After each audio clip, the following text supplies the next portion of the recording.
Hi, I'm Spencer Tillman. I grew up in Oklahoma, played right here on this historic turf. It's part of a program that was molded by greats like Benny Owen, Bud Wilkinson, Barry Switzer, and Bob Stoops. The tradition here at Oklahoma is as strong as the people who founded this great state and has been passed down from fathers and sons for more than 100 years. Norman, Oklahoma grew out of a desolate prairie in the early 1890s and became home to the state's university. Boomers and Sooners quickly planted the seeds that would grow into a storied tradition of acclaimed academics and championship football. I'm proud to be a part of Oklahoma football and honored to take you on a journey through one of the nation's premier athletic programs.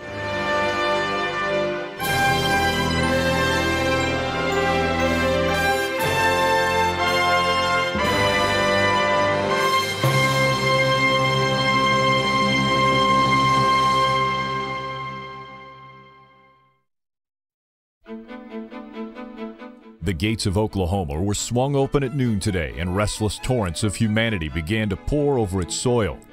The hunting ground of the Indian is now the home of the white settler. The wilderness of yesterday is a populated territory today. Every acre of land, from the Canadian River to the Cherokee Strip, has a claimant.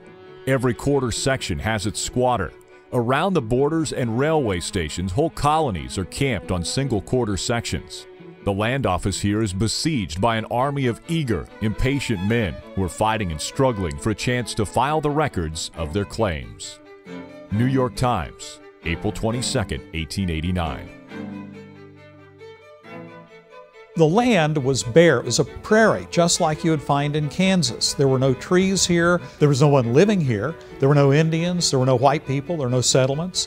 The only people that were living in this area worked for the Santa Fe Railroad. The Santa Fe had a train station in Norman and Oklahoma City, and they had a station master at each of those stations. Other than that, there was nobody here. So what happened in Oklahoma City, for example, the day before the land run, they had a population of around 10 or maybe 12 people. By the evening of the land run, an estimated 10,000 people were living in what would become Oklahoma City. Roughly the same thing happened in Norman. Two railroad workers, Dale Larsh and Tom Wagner, saw great potential in the land surrounding Norman. Because workers were prohibited from participating in the land run, the two quit their positions and rode the train into the territory as settlers led their horses and wagons. Overnight, the 320-acre town site had a population of 150 people.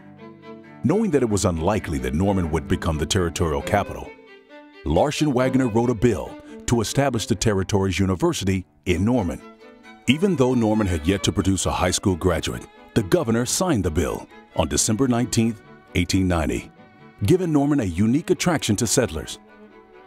The University of Oklahoma officially opened in 1893 with an enrollment of 119 students and was located 1/2 mile southwest of town, connected by one of the longest boardwalks in the territory.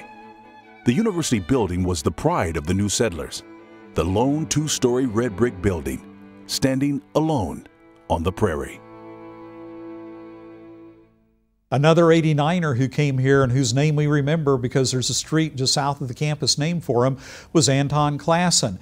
Between the time he came here in 1889 and he died in December of 1922, he planted something over 300, possibly 400,000 trees in Edmond, Oklahoma City, and Norman. It was a part of his desire to see this area become beautiful. The landscape around the buildings and around the city and around the campus would be as beautiful as the buildings were that they were building on the campus.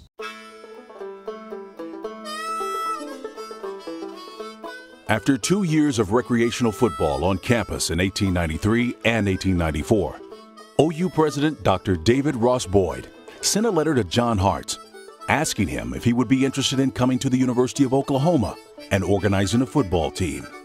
Hartz, a former student and football player at Southwestern College in Winfield, Kansas, came to Norman, singing the praises of a hard-hitting new game known as football. He quickly pulled together a roster and began teaching the game of football. A committee selected crimson and cream as the school's colors, and the first game of the year was scheduled against Oklahoma City High School. The game was a rout as the more experienced high school team produced a shutout, 64-0. From the very beginning, it was a group of ragtag, tough guys playing a rudimentary game, unorganized, sandlot style football played on open fields with buffalo wallows and standing water, and it was a tough man's game from the very beginning. Hartz left the school to prospect for gold in the Arctic, but he left behind an infectious desire for football in the Indian Territory 12 years before statehood. Oklahoma played without a football coach in 1896, but still produced the school's first victories, both over Norman High School, 12-0 and 16-4.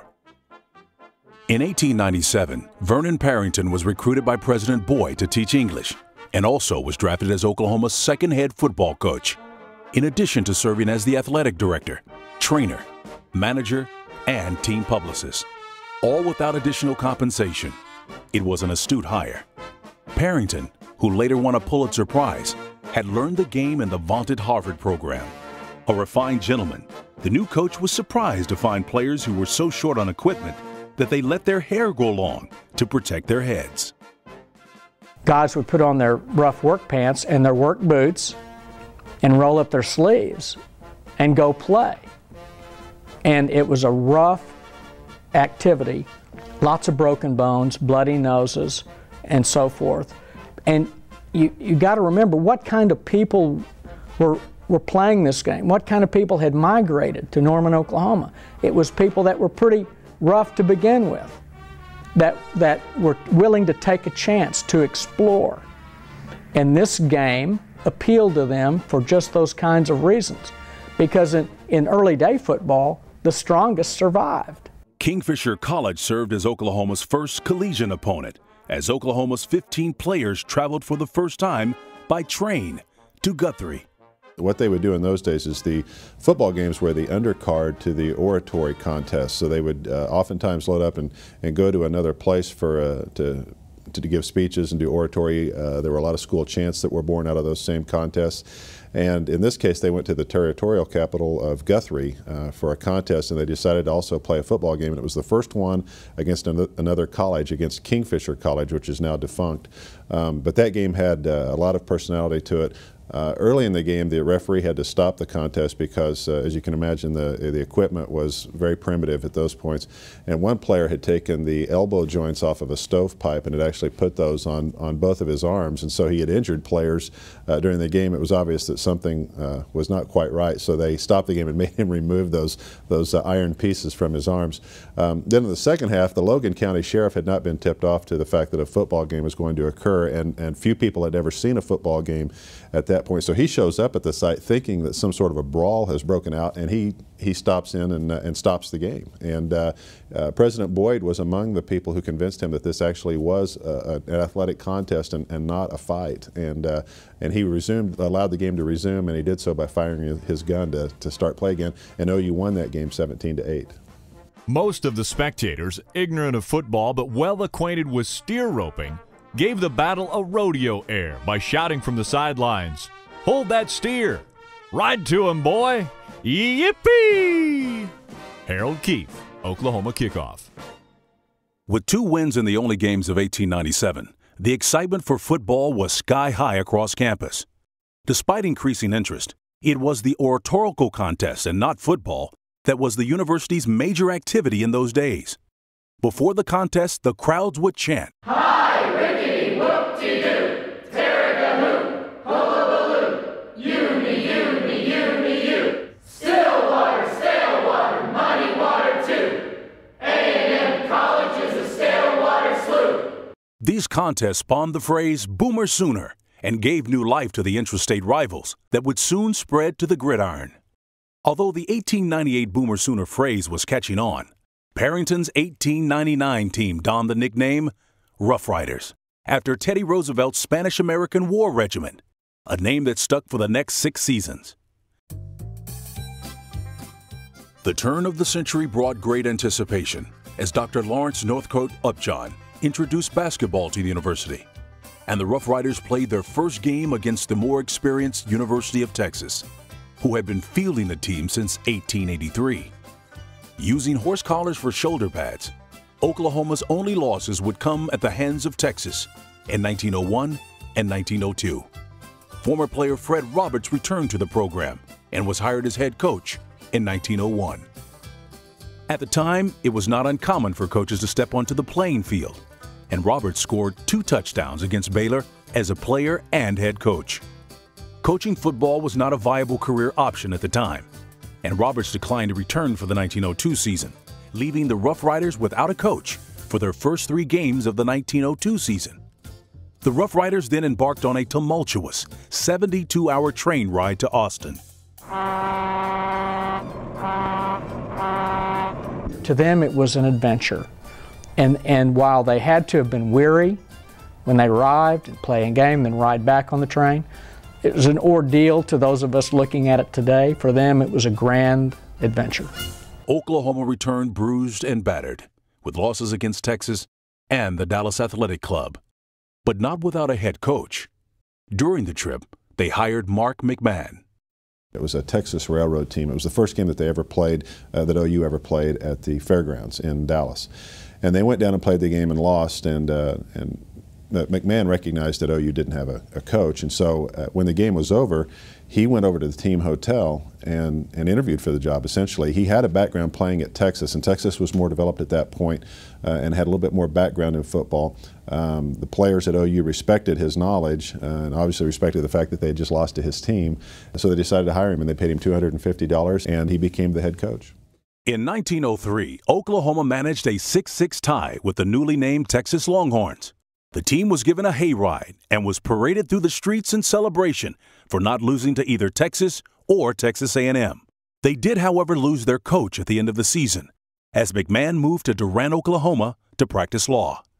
Fred Buck Ewing was hired as the 5th coach of the University of Oklahoma in 1904, a year that would also see for the first time taped ankles, a university band, and the first game against the Oklahoma Aggies in Guthrie. The game at Cottonwood Creek was played on a neutral site between Oklahoma A&M from Stillwater and Oklahoma University on a neutral site in the park at Guthrie, which was the territorial capital, so it made sense. And the land in the park where this game was played is low, and the creek was running full of water.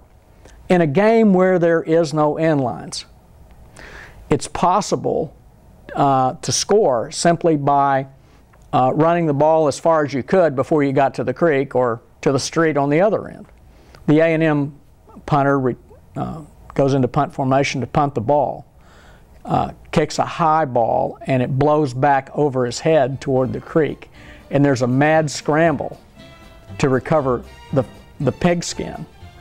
The ball bounces into the water, into the creek, and Ed Cook, who is a very adept swimmer, dove into the creek along with other players, got the ball, swam to shore, pulled it out of the water, and set it down on the ground for a touchdown. And Oklahoma won that game 75-0. It's a little like recess, you know. Really, there's not any, if you think about it, there's not too many boundaries on recess football either. It's sort of tackle the man with the ball wherever he goes. I think that's what football was like in those days in that game at Cottonwood Creek.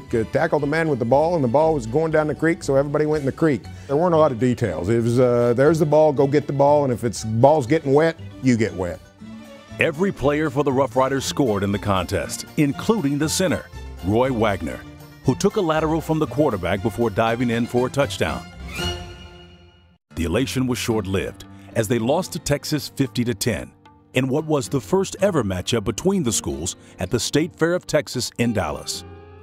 The season concluded with a 36-9 loss to Bethany College, a school coached by Benny Owen. The victory was Owen's second over the Rough Riders, the first coming in 1903 in a game where not a single penalty was called. The terrible Swedes from Lindsborg, Kansas were known for their clean style of play, avoiding penalties and unnecessary roughness. It was Owen's reputation for good sportsmanship that caught the eye of OU University leaders, as Coach Ewing left the head coaching position for medical school in Chicago. Benjamin Gilbert Owen was only 17 when he and his young mare Beauty raced into Oklahoma territory as part of the Cherokee Strip land run of 1893. Too young to stake a claim, Owen returned to his home, coveting the unknown, curious as to what Oklahoma would become. Soon thereafter, the 126-pound boy from a farmhouse outside of Arkansas City, Kansas, enrolled at the University of Kansas to study pharmacy and Latin.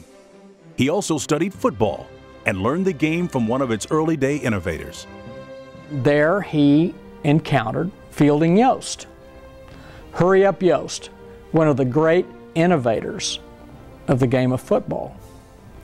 And Yost had ideas about how you, through repetition, become a well-drilled team. And he used surprise, experimenting with the pass and all once it was permitted by the rules. And Benny all the while is playing quarterback for Fielding Yost before Yost leaves for Michigan. But then he becomes the head coach at tiny, tiny Bethany College in Lindsborg, Kansas. And Oklahoma has a couple of games with Bethany College. And what the Oklahoma observers see in Owen is a man who is a true gentleman, who is a sportsman, and who inculcates in his players a sense of fairness and integrity and hard-nosed competition, all of which was appealing to them. During Owen's 3-year tenure at Bethany, he won more than 90% of his games directing the hurry-up offense that he learned from Fielding Yost. With the university's athletic association $712 in debt, Benny Owen accepted the head coaching position at the University of Oklahoma in 1905, turning down an offer from the University of Pittsburgh in 1903, and leaving the same position at Bethany College as coach and chemistry teacher to accept a 3-month contract for $900. Owen's salary as football coach at Oklahoma was not sufficient for him to live here year-round. And so in the summers, he would return to Arkansas City and run the family restaurant and return in September for the start of school. And so, of course, that sounds bizarre today given contemporary coaches' salaries, but that's the way it was. The 1905 season witnessed the drafting of the school's fight song, Boomer Sooner, as it was adapted from a mix of Yale's Bula Bula and North Carolina's I'm a Tar Heel Born. Owen led his team, dubbed the Boomers for the first time, to a victory in its first game as head coach, defeating Central Oklahoma 28-0. Owen's arrival on campus also brought OU's first victory over Texas. With only 1 minute remaining in a scoreless game, the Boomers center, Robert Severin, wrapped up Texas's captain, Don Robinson, and carried him across the goal line for safety. The crowd erupted in jubilation, knowing the victory over Texas was certain, and rushed the field. The result of the game may be that Texas will hereafter refuse to play these small colleges unless it can be here in Austin or at some place where all the arrangements can be made beforehand to eradicate any such foolish performances as were tolerated in Oklahoma City. Austin American-Statesman. Oklahoma finished the 1905 season the same way it finished 1904, facing Bethany College, and OU and the Boomers again prevailed, 29-0. Rough play led to multiple deaths in the 1905 season, and the country began to question the physical nature of the game as the government would begin to intervene. The early game was so rough that it actually led to the formation of the NCAA. In the late 1800s, early 1900s, there were a number of deaths, a lot of which were attributed to the formation that was called the Flying Wedge. And in 1906, it became so serious that President Teddy Roosevelt actually formed a committee with a number of colleges at that time to discuss rules changes that would take place. And the way he formed that group was that he threatened to end football in total if they didn't reach some resolution. So it was a barbaric game in the early stages. There has never been a president that was more pro-activity and pro-sports than Theodore Roosevelt. And so he took a personal interest in the game.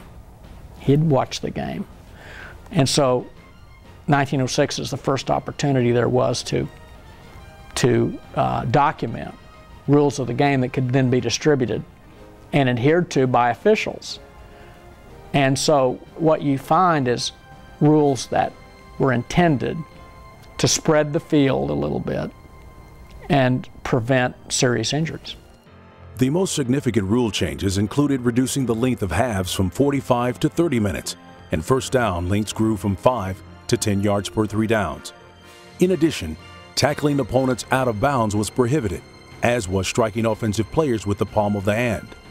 Even more significant, however, was the addition of the forward pass, an innovation for which Benny Owen earned much credit.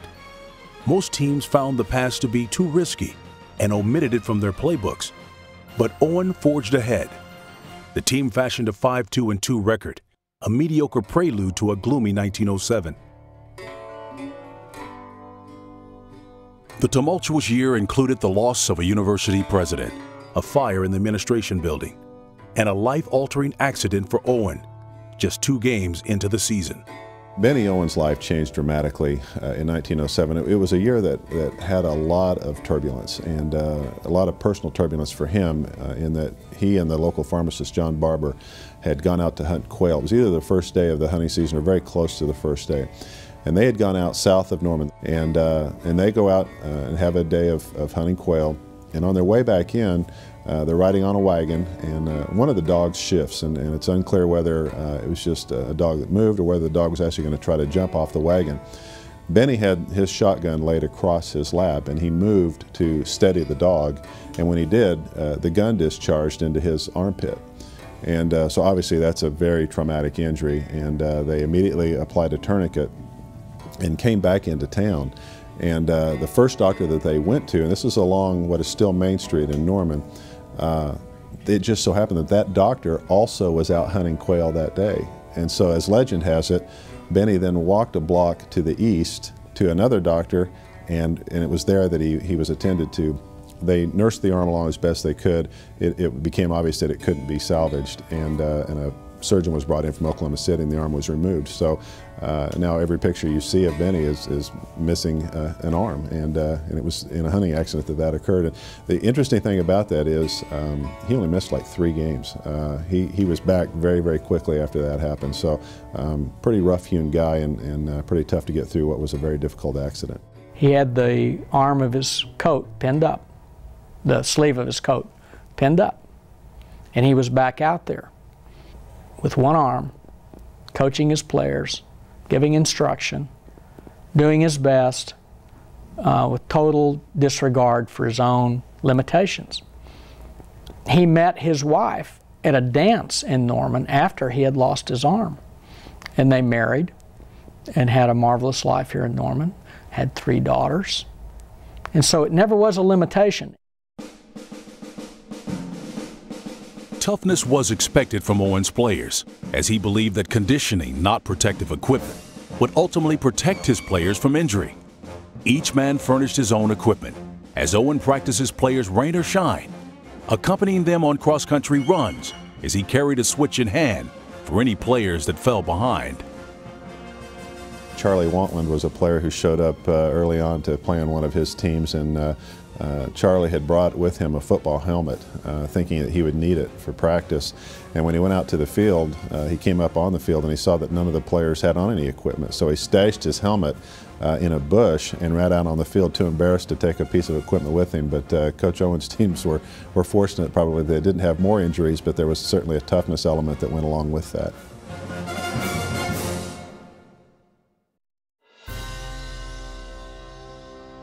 Along with the establishment of a varsity basketball team in 1907, President Theodore Roosevelt officially made Oklahoma the 46th state, and the Boomers began their first season representing their state on the gridiron. Several games into the season, a wild group of students formed a group known as Sooner Rooters to cheer on their team against Arkansas. Following a 27-5 victory, the student newspaper reported on the group's account, and the school then adopted their newest nickname, the Sooners. The new nickname brought with it a dose of magic, as the Sooners posted shutouts in their next 2 games, including a 50-0 rout of Texas. Owen's boys completed the campaign with an 8-1-1 record, the best in school history to that point. Rivalries were prominent in the early days of Oklahoma football, and they were greatly anticipated by fans of both sides. Bad blood still existed when Oklahoma traveled to Arkansas in 1903, when Razorback fans pelted Oklahoma players with rocks and officials neglected to stop flagrant play. It happened again in 1909, only to a greater degree, as Arkansas spectators again brought rocks to the game. and one fan pulled out his 6 shooters, firing 2 shots into the turf and yelling, "That Oklahoma bunch won't cross this goal. I'll see to that." Oklahoma did score despite the trigger-happy fan, but couldn't overcome the Razorbacks alumni, who served as referee and umpire. The defeat led to a rare occurrence when Oklahoma players saw Coach Owen lose his cool.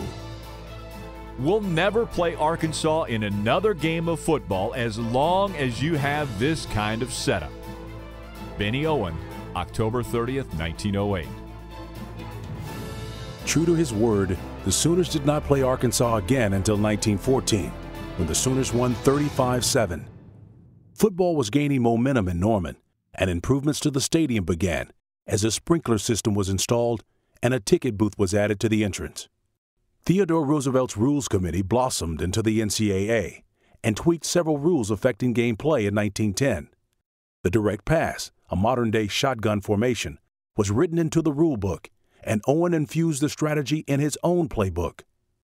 Blessed with capable players, Owen surprised teams with his new tactics throughout the 1910 season. Claude Reeds took center stage and became Oklahoma's first All-American. It was Claude Reed's play at multiple positions, and specifically his booming feats at punting, that helped carry the Sooners to a successful 1910 campaign. The limit of 3 plays ensured punting duels in many games, and Reed set a Sooner record with a 107-yard punt against Texas to help preserve a 3-0 victory. OU marched undefeated through the 1910 campaign and notched a 104-0 shutout of Kingfisher College to open the season. Fan interest reached an all-time high, as 80% of the student body voluntarily purchased their season tickets for $5. Townspeople also filled downtown Norman's main street to listen to away games, not wanting to miss a moment of the incredible season. In Norman at that time, in the teens, the only method of communication, instantaneous, was the telegraph. And so when the Oklahoma team was playing away in another state, the only reports were received during the course of the game were by telegraph. And a piece of plywood was painted, 100-yard field with hash marks and line markers. And the telegraph operator would place different colors of figures on the board and announce the Sooners are on the 20-yard line. The Sooners have punted, and place the little ball, the little wooden ball, on the field, and the townspeople would stand in the street and look up to observe the goings-on, and the pictures that we have are just marvelous. To think that on a Saturday afternoon that townspeople would gather in the street that interested in the action taking place in Lawrence or Columbia or elsewhere. After defeating Missouri 14-6, expenses and fatigue kept the Sooners from traveling back to Norman, as they instead stayed in Columbia for several days before traveling to Lawrence. With limited travel options, long road trips were common, but a necessity, as financial shortfalls required the Sooners to make appearances in other towns, wanting to see the Sooners of Oklahoma.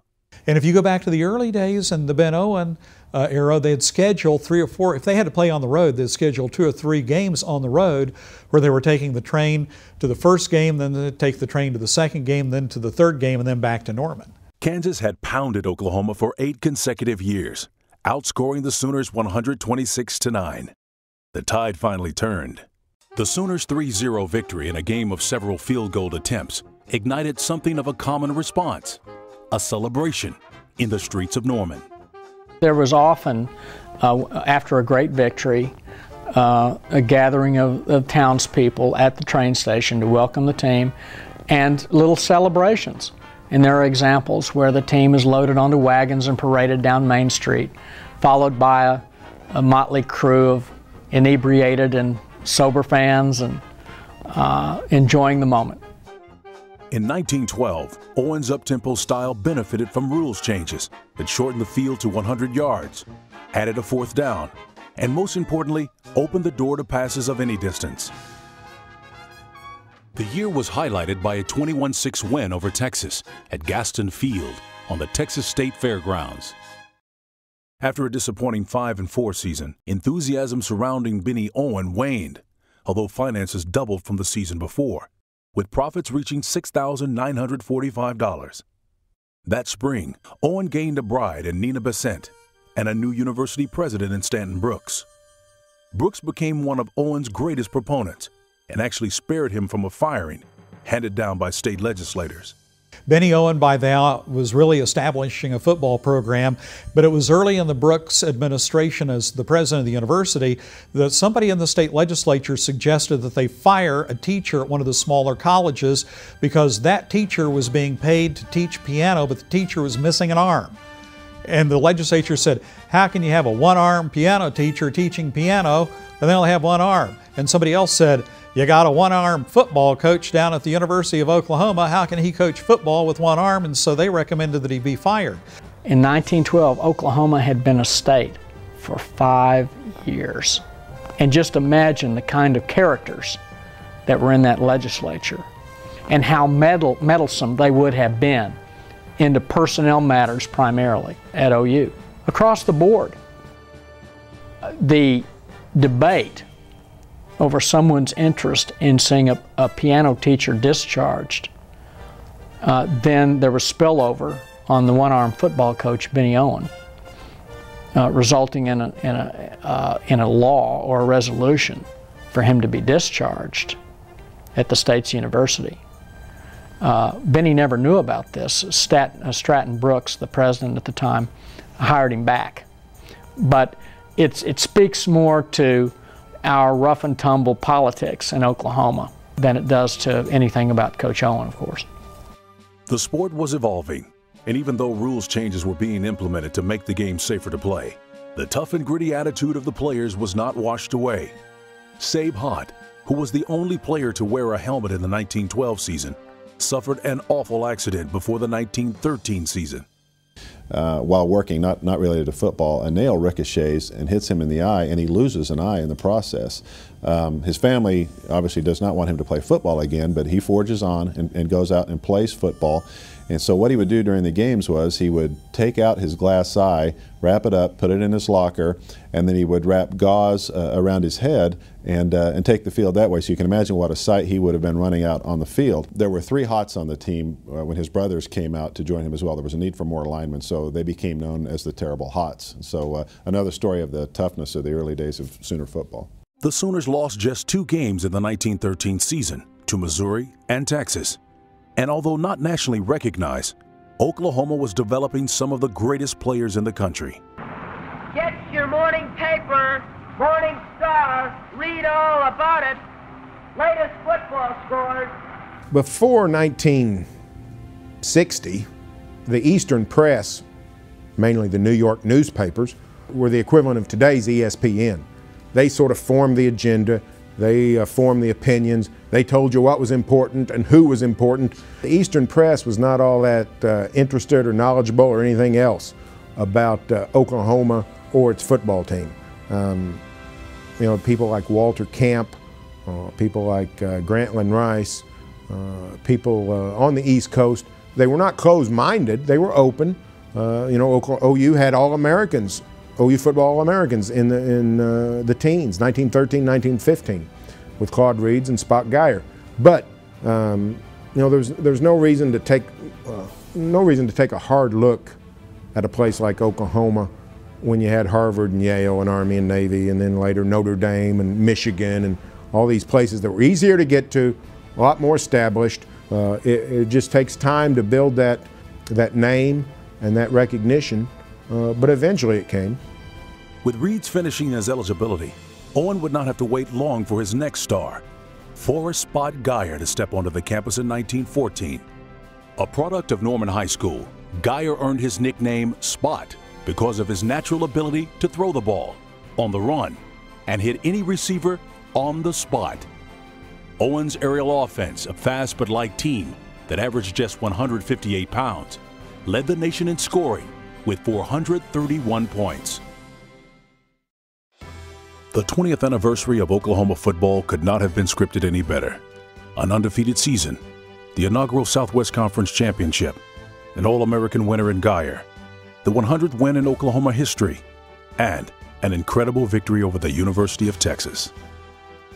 This place was nutty. This campus was football mad with, go down to Texas and play a game, and people standing on the street corner with getting results over the telegraph lines, and people going down to the train station and waiting for the team to come home, and carrying the guys on their shoulders through the streets after a big victory. Bud Wilkinson didn't invent that. Benny Owen did. The post-game celebrations were famous. There were a lot of them that occurred through the years, and one of them was in 1915. Oklahoma had knocked off Texas, and they came back and they had a pep rally at 4 o'clock on Sunday afternoon. And what they decided to do was to parade the team and the band up and down Main Street. Well, they did this on a wagon that had to be pulled by the students. The plan was to take Monday off as a holiday, which has occurred several times, that a win over Texas would result in classes being canceled on Monday. The fans and the students had decided that that would just be the case. So on Sunday they have this big celebration, planning to not go to class the next day and have a big barbecue.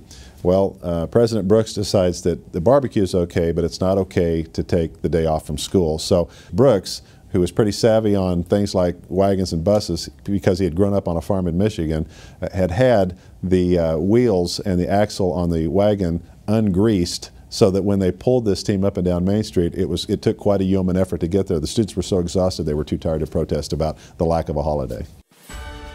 The support was loud and raucous across campus for Oklahoma, and student groups began forming on campus in support of their beloved Sooners.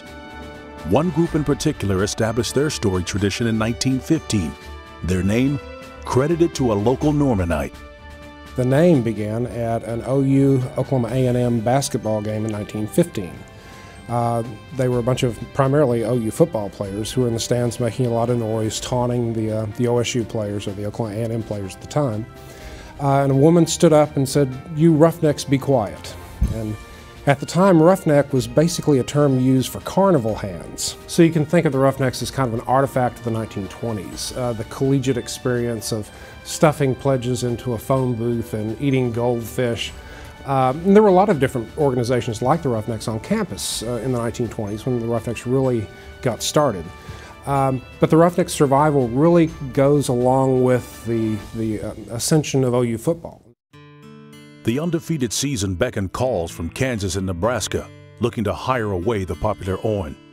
He declined, stating that he enjoyed the development of a football program as much as the coaching. To show their appreciation for the incredible 1915 outcome, students and fans presented Benny with the Hudson Super 6 automobile.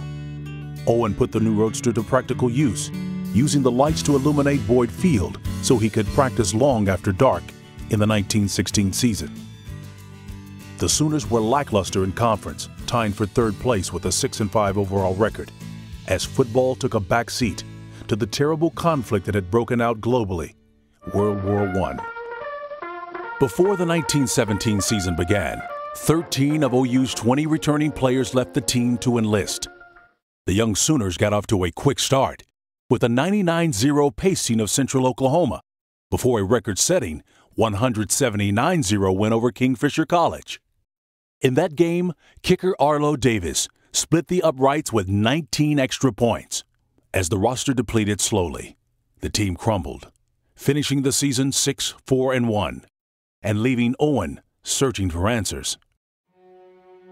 With the war in full swing, Oklahoma City was struck on October 3, 1918, with an influx of Spanish influenza.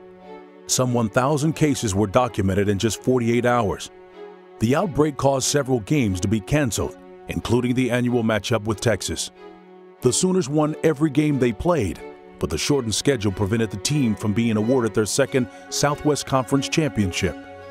The 1919 season featured 26 returning lettermen, but a sputtering offense left the Sooners with a third-place finish in conference play. New conference affiliation and a new mascot ushered in the 1920 season. Oklahoma joined the Missouri Valley Conference and moved its home games to the present site, where Mex the dog patrolled the sidelines. New league rules prevented Oklahoma from playing Texas, and the Sooners completed an undefeated season and brought home their second conference championship and more individual honors. Roy Soupy Smoot was an All-American lineman in 1920, but he was also a gifted singer. He was an opera singer. So in 1921, he takes the season off to go sing opera, tours the country doing that, and then comes back after that and rejoins the team. But he's one of the real interesting early characters and probably a good example of how diverse the players were back in those days. They were committed to football, but they had lives outside of the game as well. The next 3 years were rough for the Sooners on the field, winning only 7 games. While their coach pushed for a new 30,000-seat stadium. Owen worked hard on the campaign, seeking to raise $500,000, as other schools such as Nebraska were already beginning construction on new facilities. What he did most importantly was to deliver a stadium at a very critical time, and that's why we have Owen Field today. Here's the reason. Benny married the banker's daughter in Norman, and nothing south of Brook Street existed. It was open field. And it was Owen's dream to build a great stadium. And because of the dinner table conversations with his father-in-law, he became familiar with what it would take, and that's to sell bonds to fund the construction of the stadium. And it was clear to Benny and his advisors that in order to do that and be successful at it in the early 20s, that they needed to add a student union building. So they did. They added, as a part of the bond issue, was the construction of a new stadium and the Oklahoma Memorial Union. Now, why is the timing significant? Because the Depression was coming.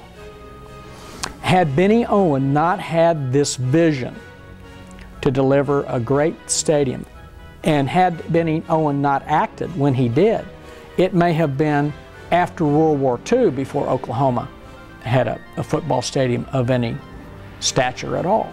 So we have to give Owen credit for being a visionary and putting that deal together. He had the standing among the Oklahoma people to pull it off. It wasn't until November 11, 1922, that officials agreed with Owen that a new stadium was needed. During a matchup with Missouri, a pavilion was erected to accommodate a record number of fans. While the game was in progress, the structure collapsed, injuring several people and strengthening Owen's case for a new stadium. The construction was completed in time for the first home game at the current site of Memorial Stadium in 1923, a 62-7 victory over Washington University of St. Louis. The Sooners won only 2 games that season, and the future looked dim for 1924. Despite the return of Smoot from his opera singing tour, Owen suffered his worst season as head coach, finishing with a 2-5-1 record and placing 6th in the conference. The coach ramped up his efforts to build and promote the program, and even took it upon himself in 1925 to begin distributing tickets through the mail. If you've ever seen the ads or the posters for OU football in the 1920s, there was something on those that I have always found really intriguing. It would have the home schedule, and then it would say, to buy tickets, contact Benny Owen, the stadium, University of Oklahoma, Norman. So Benny Owen was selling tickets as well as coaching the football team and doing a myriad of other things as well. They didn't have a ticket office back then or a ticket manager. He was it. There was a new look for Oklahoma in 1925. For the first time, the Sooners took to the field with every player wearing leather thigh pads, cleated shoes, and a form-fitting leather helmet, although it was not required that players use the new headgear. With a new 16,000-seat stadium called Owen Field, season ticket holders and new university president Dr. William Bennett Bazell saw the Sooners finish the season 4-3-1. The Sooners had won 3 games and lost only 1 when they returned to Owen Field for their 100th home game, a contest against the Missouri Tigers. A record crowd of 16,235 watched as Linwood Bus Haskins' 32-yard field goal assured the Sooners of a 10-7 victory. The team split its next 2 games before traveling to Stillwater for a Thanksgiving date with Oklahoma A&M. Some 1,000 supporters made the trip from Norman. A stalemate ensued as the Aggies and the Sooners ended the game in a 14-14 tie, a curious way to conclude the era of Benny Owen's coaching career. The coach retired the following February, with an impressive 122, 54, and 16 mark. More importantly, he left a legacy that set Oklahoma on a path for football greatness. That tells you all that you need to know about Benny Owen's standing in the coaching profession. Rockney's at Notre Dame in the Chicago market. Yost is at Michigan. Camp is from the East Coast. And so here's Benny Owen at Oklahoma.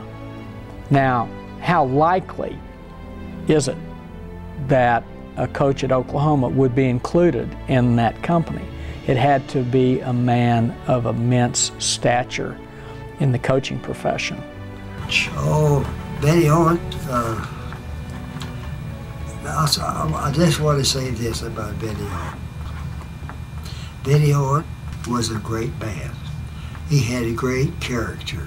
He was religious. You could always depend on what he said.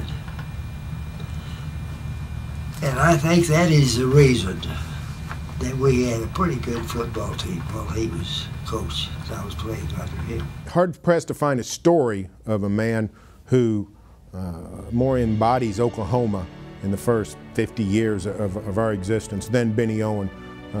A guy who was a sharp guy. He knew what he was doing, but he was also had the experiences of the frontier, and was here.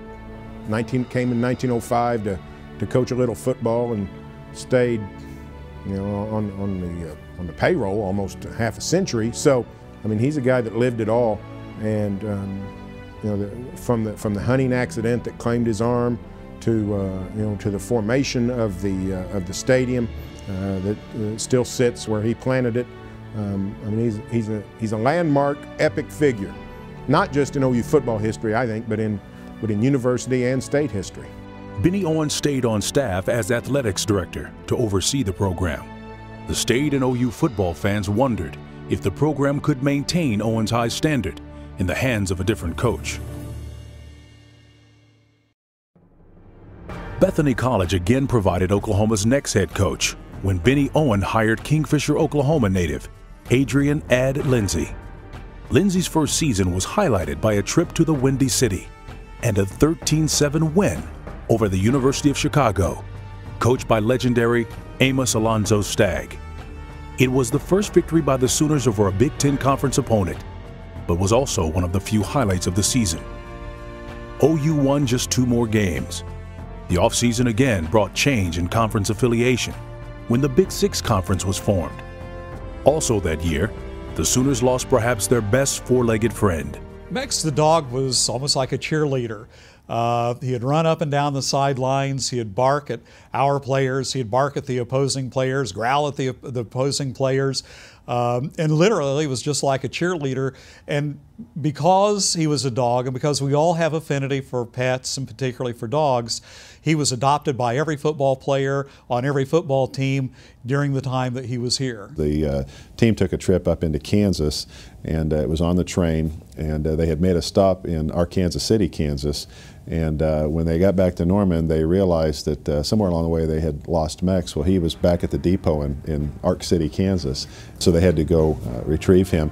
And the day Mex died, they actually had a very elaborate funeral on campus. There are a number of photos of it, of a big parade that took place on campus. And Mex the dog was buried supposedly at the stadium.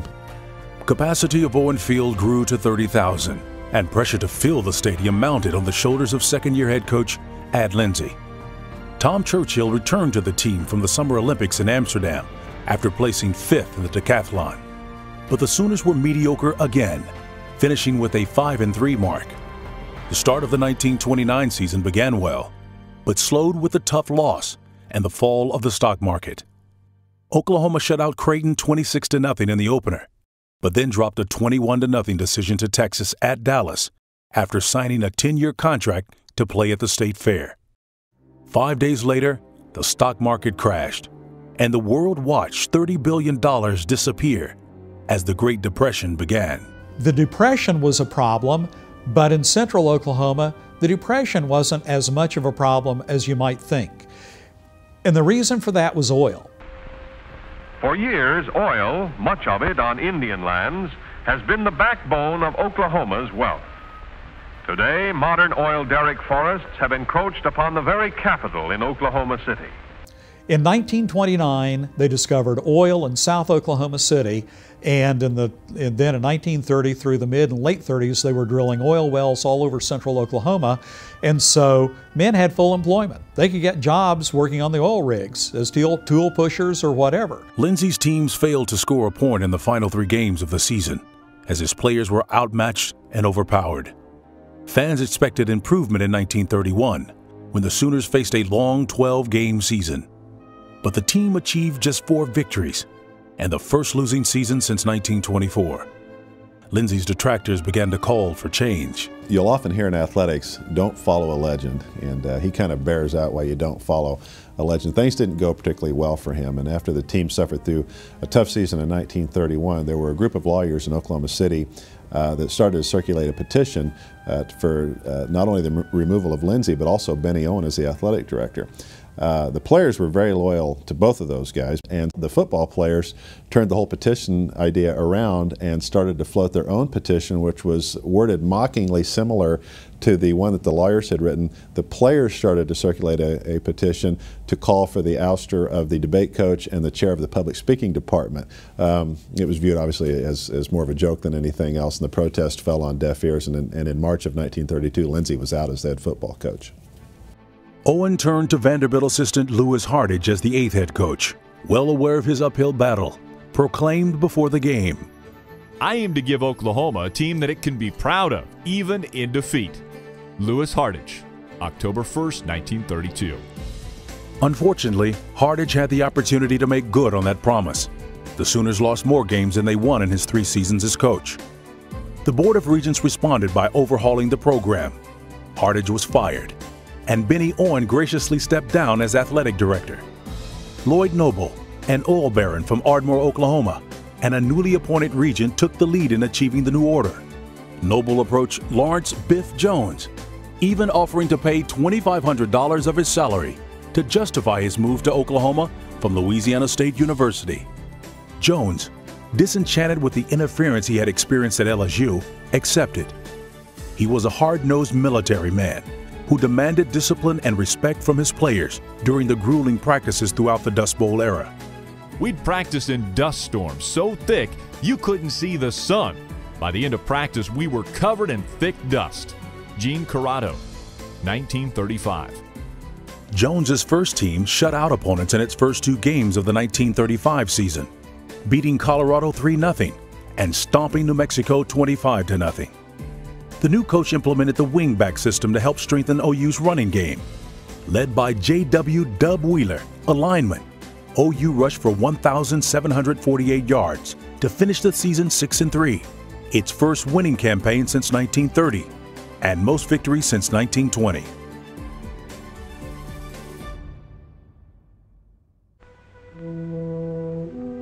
In the 1936 season, intense heat hovered over central Oklahoma, and 44 athletes lost a combined 252 pounds under their coach's watch. A scoreless tie with Tulsa in the opener was emblematic of the oppressive weather. After only 2 wins, Jones received word before the final game of the season that he had been assigned to military duty and would be forced to leave the university. That became kind of the twilight time for OU football.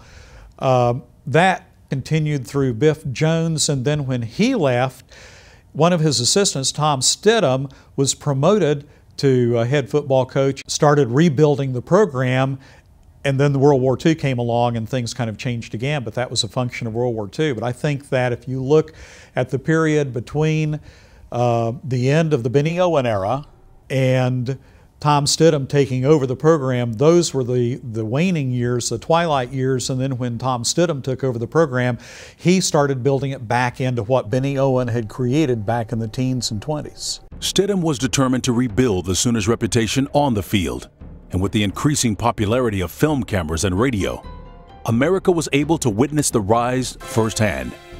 Walter Cronkite, who later became a staple in American television broadcasting, first won over listeners' hearts in 1937 as he became the first radio voice of the Oklahoma Sooners. In 1937, there had been broadcasters doing games before, but it really started the tradition of having name broadcasters, although the name wasn't well known at that time. It was 21-year-old Walter Cronkite, who had come up to work at WKY Radio in Oklahoma City. He only called that one season, and honestly, he got some critique for it. He was not a guy with a sports background, so even though he called the games, there were people who were listening who weren't convinced that he had great knowledge. Now, he got better as the year went along, but it was interesting that one of his first jobs was calling OU football. Then later in 1946, Kurt Gowdy winds up calling 2 seasons, the first of 2 seasons of OU football, before he goes and joins Red Barber as an announcer for the New York Yankees. So if you look back over the history of broadcasting, 2 of the bigger names are Walter Cronkite and Kurt Gowdy, and they both had stints calling OU football. Stidham's mark on the program was felt almost immediately, as Jack Bear frontlined the Sooners' dominant defense that allowed only 24 points in the entire season. It was Bear's enthusiasm and spirit that led to great success on the field, and also carried to his tenure as head baseball coach for Oklahoma, winning a national championship in 1951 as NCAA Coach of the Year. His leadership and Stidham's commitment to defense helped OU to a 5-2-2 record in 1937, and foreshadowed a nearly perfect season for the Sooners in 1938. Led by Earl Crowder, Guilford Cactus Face Dugan, and Roland Waddy Young, the Sooners surrendered just 12 points through the regular season, shutting out every conference opponent and winning their first Big Six title since 1920. Undefeated and untied, Tom Stidham Sooners win for Oklahoma its first Big Six football championship. After shutting out Oklahoma A&M 19-0 in Stillwater, the Sooners returned home to prepare for the final game of the season against Washington State. The campus looked different, however. When the team stepped off the bus, they were met with an offer no other Oklahoma squad had received before. The Orange Bowl sent a representative up to campus beforehand, and he was quite a huckster. He really was doing a lot to build up interest in the game. He had chalked a lot of the sidewalks, and it was viewed as a very positive experience. In the old days, they actually came to campus and walked around and beat the bushes and tried to say, hey, come to Miami, Florida. Best way to do is try to get them down there with a football team. The campus was buzzing in anticipation of Oklahoma's first bowl game as the Sooners took to the field against Washington State, looking to complete a perfect regular season. Why do the Sooners have only 12 points scored against them this year? Here's a good demonstration. Ivy throws Emerson for an 8-yard loss. Those Sooners mean business now. McCullough passes to Shirk. That's one of the prettiest plays of the game. Fans will thrill when Clark completes a beautiful pass to Martin, who makes a good 18 yards. Clark says that's a good play, and so he passes again to Martin. And with beautiful blocking, watch it. He goes on over for the Sooners' 4th touchdown.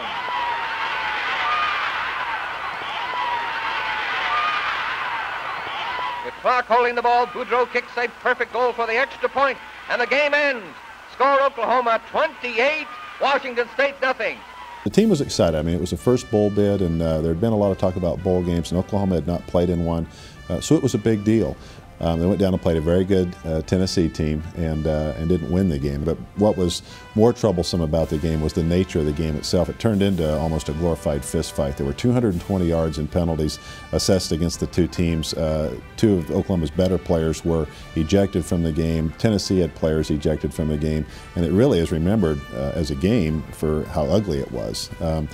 Stidham was very disheartened after it was over. He had a gray suit that had been his lucky suit throughout the course of the season, and when he got back to the hotel, he actually went up to his 5th floor room and dropped the suit out the window, and that was the end of the gray suit. The Sooners were toppled by the Volunteers of Tennessee and their legendary coach Bob Nealon, dicing Oklahoma's much-touted defense to score 17 points. The loss left Oklahoma at 10-1. After obtaining their first AP national ranking, the achievements of 1938 instilled a confidence in the returning group of Sooners, a confidence that worried Coach Stidham. We're ripe for a licking, with everybody telling us how good we are. The boys' heads have swelled so much they haven't been able to get their helmets on. We ought to be in better shape. Tom Stidham, 1939. Stidham's teams couldn't match the glory of 1938. The boys in crimson went 12-5-1 over the next 2 seasons, despite having Jack Jacobs, a player that some old-timers described as the best natural athlete OU has ever had. Indian Jack Jacobs is the greatest punter I ever saw. He was just a really fine high school athlete and great at OU, and I ended up being in the service at Marchfield, California, where the 4th Air Force team was, and ended up getting to be on that team, and Jack was the star of that team. He was an Indian from Muskogee. Indian Jack Jacobs was my hero. When I was in high school, I used to I got to go to some of the Oklahoma games. My coach took me up there, and I'd watch Indian Jack warm up. I wasn't paying any attention to anybody else, Indian Jack Jacobs, and the way he kicked the ball. And I got to know him later on a first-hand basis when I went to Oklahoma. What did he do different than other punters? Kick the hell out of it. In a surprise move, and with 2 years remaining on his contract, Stidham announced his resignation to accept the football coaching job at Marquette University in Milwaukee. As the football coaching carousel began to turn in Norman, the world changed more. World War II began. In 1940, Hitler looked towards the Eiffel Tower in Paris, and beyond it, towards another tower, the Statue of Liberty. Conversion to war is being made complete. These are our college men today.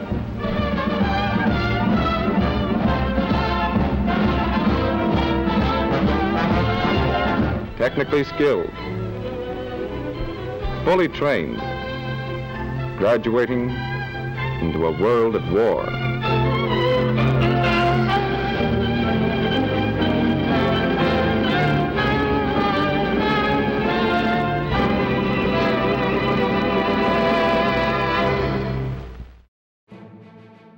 On February 3, 1941, OU Regents approved the recommendation to hire Dewey Snorter Luster as the 11th head coach of Oklahoma at a rate of $4,500 per year. Luster, a 4-time letter winner and captain of Oklahoma's 1920 Missouri Valley Conference championship team, left his position as backfield coach for the New York Giants to return to his hometown. Luster's new coaching staff included then athletic director Lawrence Jap Haskell and Dale Arbuckle. Dewey was a character. He had played here. His eyesight was terrible. He was odd looking. He was very slightly built. He was a thin, gaunt fella, always dressed in a suit. He had been a student of the game of football. He had been an assistant coach. He had been a boxer as a young man. That's how he earned his nickname Snorter. He was small, but he was wiry, tougher than a boot. He wasn't big at all, you know.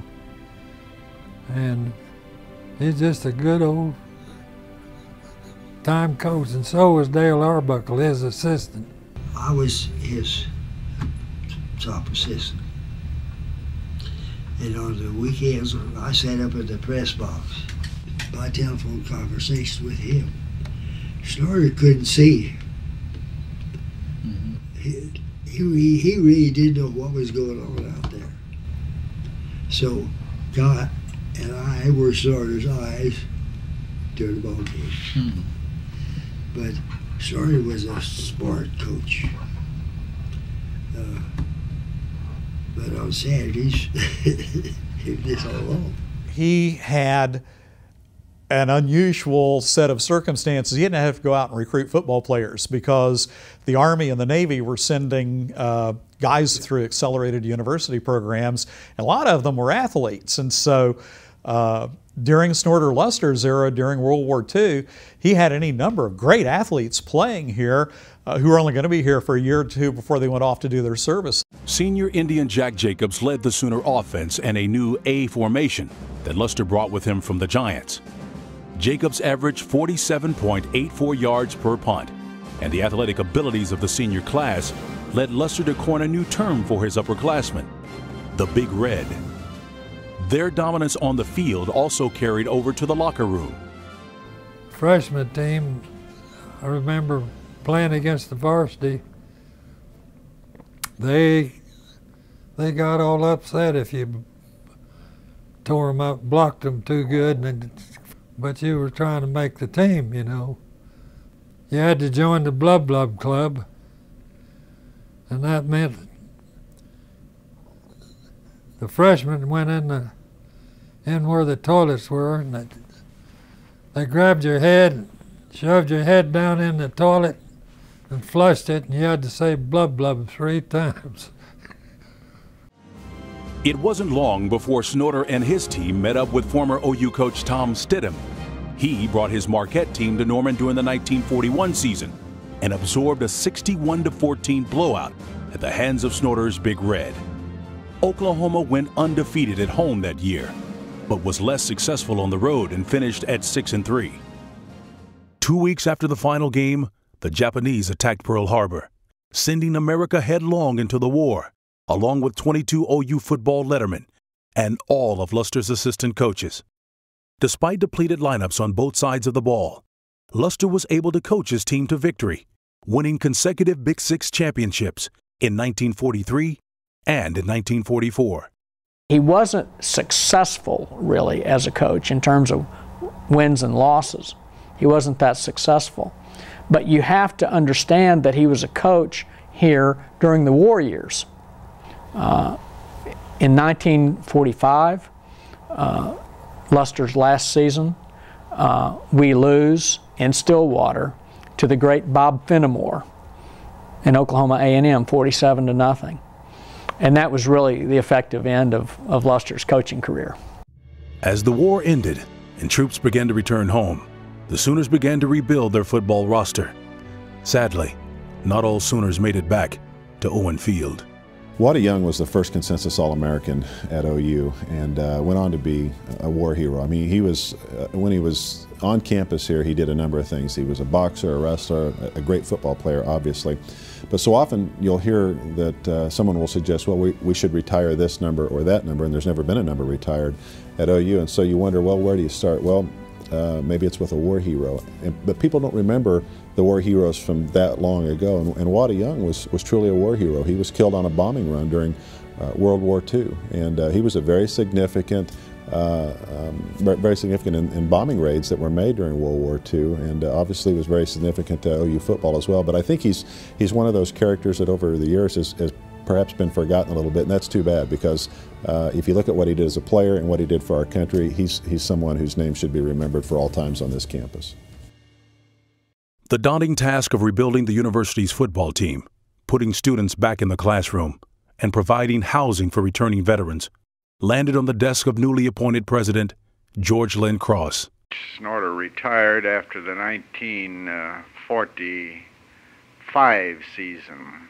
The Regents were talking about this. Lloyd Noble, an oil driller, was on the board, and Mr. Noble made the comment one day in a meeting. He said, one thing we could do here at OU, if we really tried, would be we could have what would amount to instant football, great football here. If we'd plan properly, he said there will be a 4-year crop of fine athletes coming out of the service when the war is over. They said all of them with their eligibility, and none of them have had a chance to play, but 4 years in one. Said if we can find these youngsters and get them to OU, we could have an instant great football, and almost. And following up on this, we decided it might be well to get a coach from the service. So Jap Haskell, our athletic director, was in the Navy. He came up immediately with the name Jim Tatum, who had coached in the Navy, and recommended strongly we get in touch with Jim Tatum. We did this, and Jim indicated an interest. We invited him to come for an interview, and he asked if he could bring with him a prospective assistant coach. This would be fine, I told him, and he said that this man's name was Wilkinson, Bud Wilkinson, whom he had known in the Navy. And actually, we spent a couple of hours, the Regents, visiting with Tatum and Wilkinson. The Regents went to lunch, and I with them. And at lunch, Mr. Noble remarked that Mr. Tatum seemed very competent and doubtless would do a fine job of coaching at OU. But he said, I do wish it was the other way around. He says, I'm just taken by this man Wilkinson.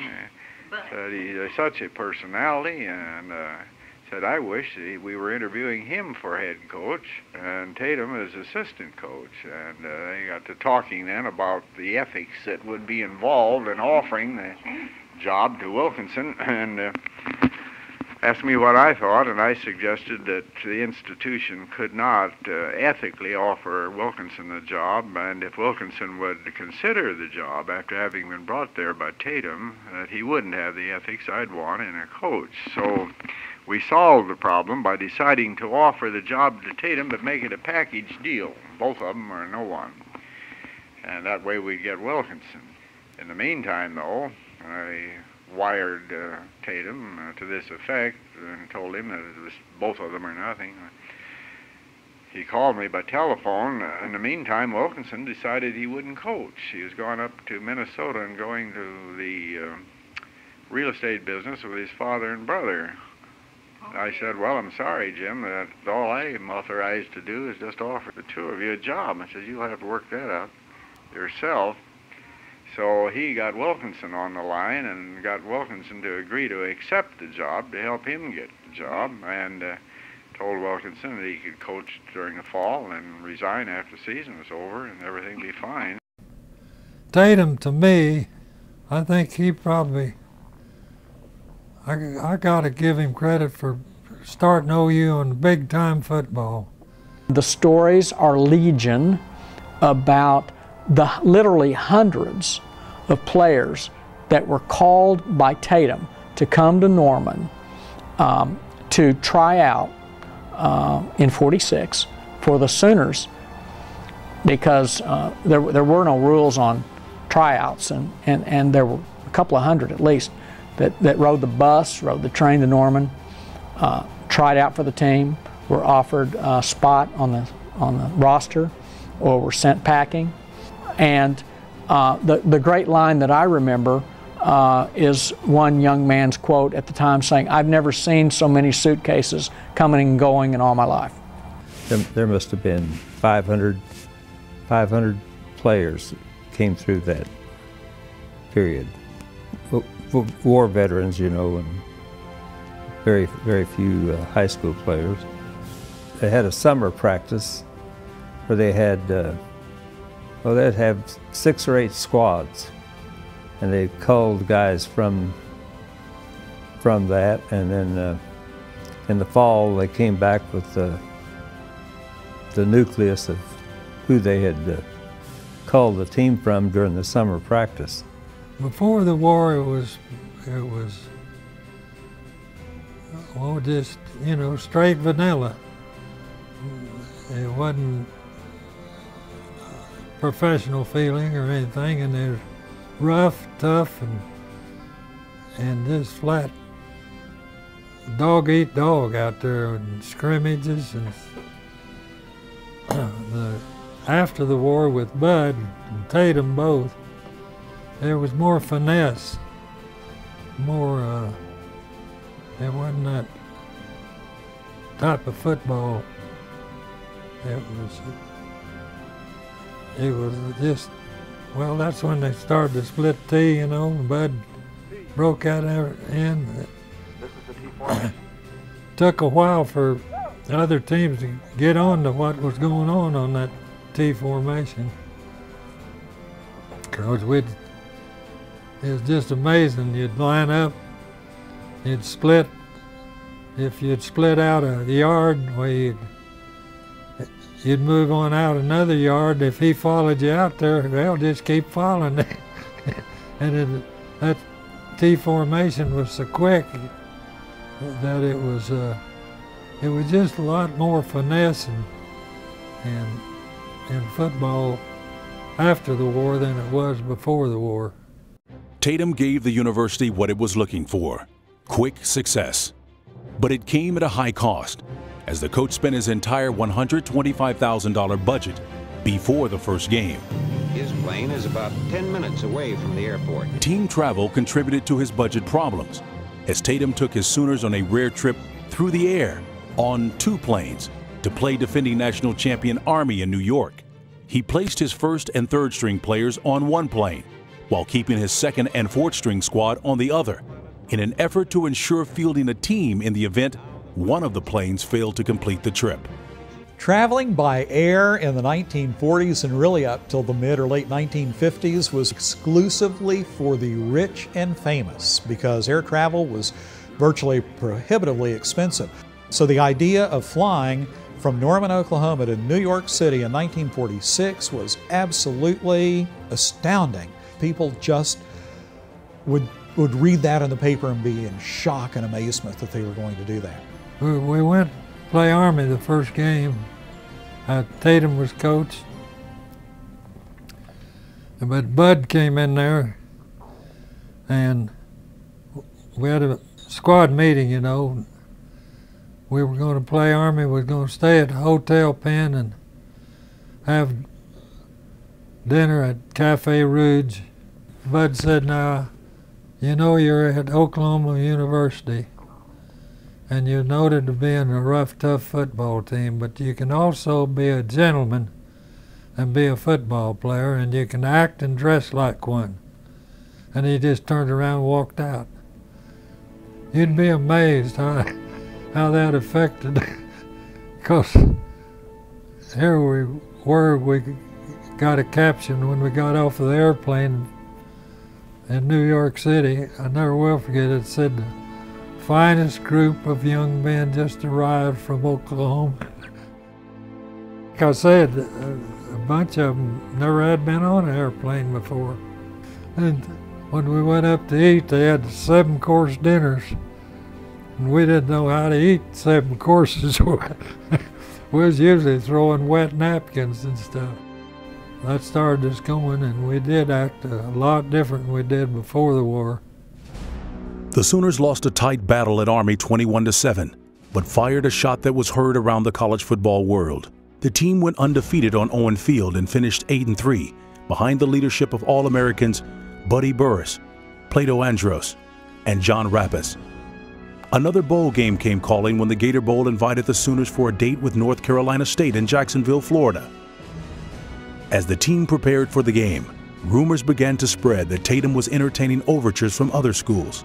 After that season of '46, when we were preparing for the Gator Bowl, I had not planned to go to the Gator Bowl. I was pretty busy, and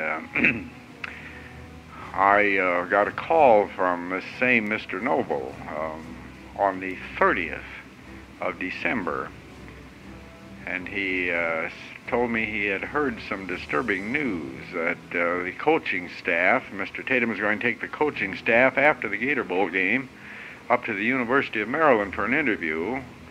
So it's the idea that the whole staff would move to Maryland. And he said to me, he said, "Did you ever by any chance tell Wilkinson what we thought about him, how we really wished that he..." I said, "Why, no, Mr. Noble, this would not be proper for me to tell an assistant coach that we preferred him to the head coach, and this would undermine..."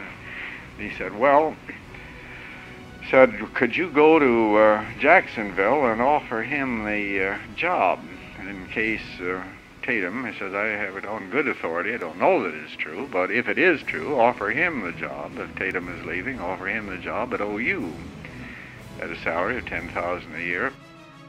After shoring up his position with Wilkinson, Cross watched the Sooners' rushing defense shut down North Carolina State in a 34-13 triumph that gave Oklahoma its first bowl victory. Following the win, Tatum, who was already operating with a $113,000 deficit, decided to celebrate.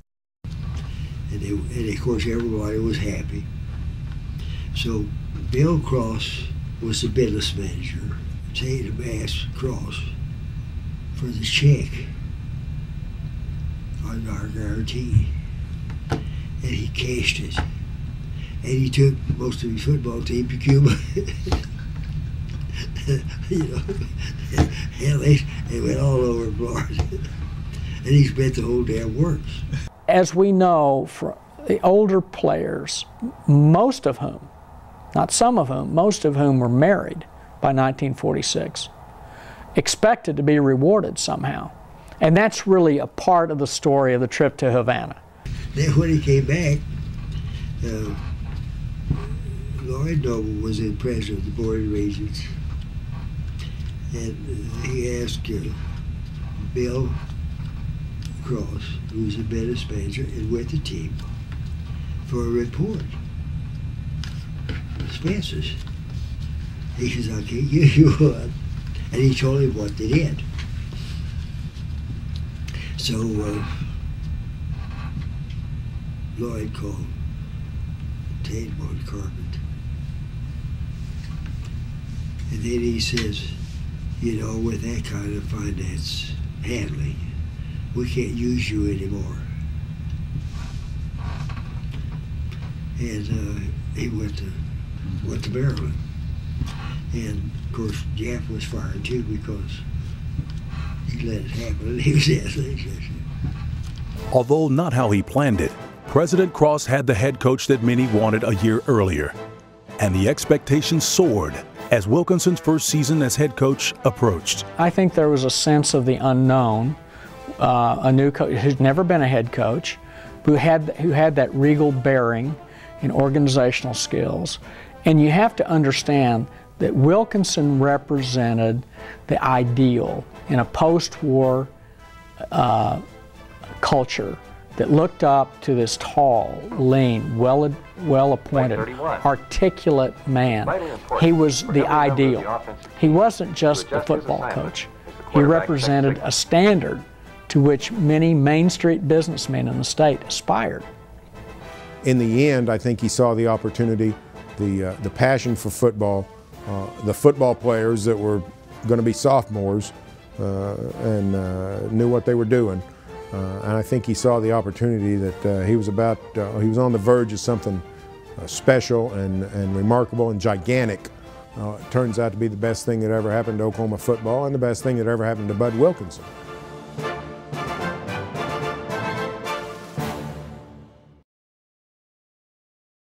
If you look at the history and the significance of University of Oklahoma football, and if you look at what we know today about OU football, you have to think of Harold Keith, who was a writing instructor, who became the first sports publicist, who became the first sports information director ever at any school. All of the books that he wrote on the history of OU football, all of the things that he chronicled from the very earliest days of OU football up into the 1960s. There's so many things that we wouldn't know about those teams and about those players and about specific games if it hadn't been for Harold Keith.